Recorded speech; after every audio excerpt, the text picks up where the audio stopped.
Stop being selfish and stay together for the sake of the kids. Now, this was a headline in the Daily Mail today in an article written by Dr Max Pemberton, and GB News contacted me to ask me to go on today, but unfortunately there was some information from Boris that came out, so it got delayed till another day. But I wanted to jump on because it's such a big thing, this. Like, stop being selfish, stay together for the kids. I don't think so. What Dr Max was talking about there, he was saying that he'd said that, and instead of waiting for the backlash from us furious divorcees, as he put it, he was surprised at how many people said, yes, absolutely, keep saying this message, it's super important, because divorce damages children and it can cause so many issues for children. Now, absolutely, if not handled well, there can be repercussions that are negative for kids from divorce. But this is where coping strategies come in. I mean, for a start, if you don't want to stay in your marriage, maybe it's toxic, maybe you're not happy, then staying in it for the sake of the kids is not the right thing to do, in my opinion.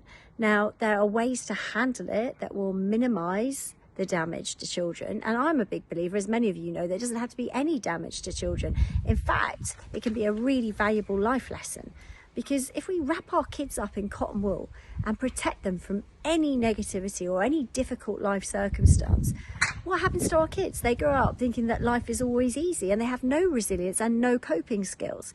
And for some of us, maybe that happened to us, or we know people that's happened, where they're so ill-equipped.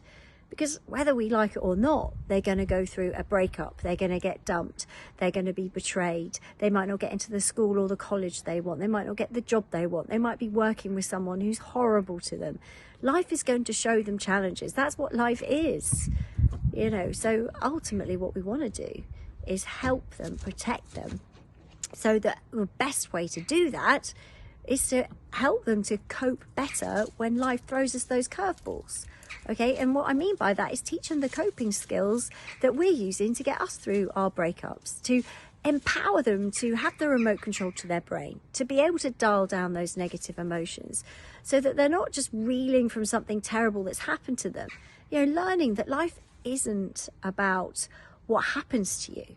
It's not what happens to you that defines you. It's what you do about it that makes you the person you are. It's so important. It's not what happens to you in life that defines you. It can be if you choose it to be, but it's what you do about it that's going to make you the person you are. You know, most success stories, most of the people I interview for Heartbreak to Happiness, my podcast, most of those stories are about people who have overcome extreme adversity, have gone through tough times and come out the other side.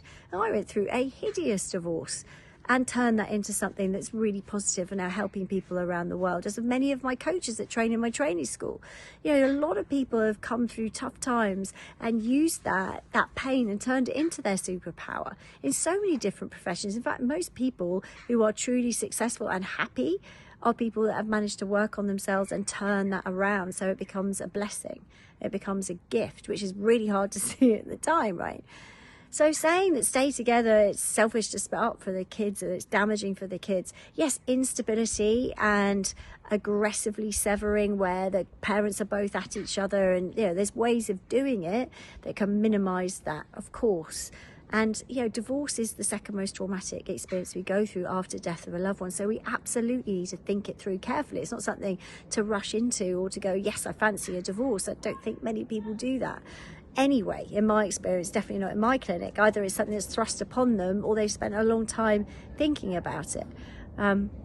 So ultimately, staying together in a toxic relationship, we are teaching our kids what love and marriage and being together means. And if we're teaching them that you stay together, even if it's awful, even if you're unhappy, even if it's unkind or toxic or just not loving, then we train our kids that's what to look for. So you find that the people that then go out and have unsuccessful relationships are just mirroring and copying what they know love is from their parents.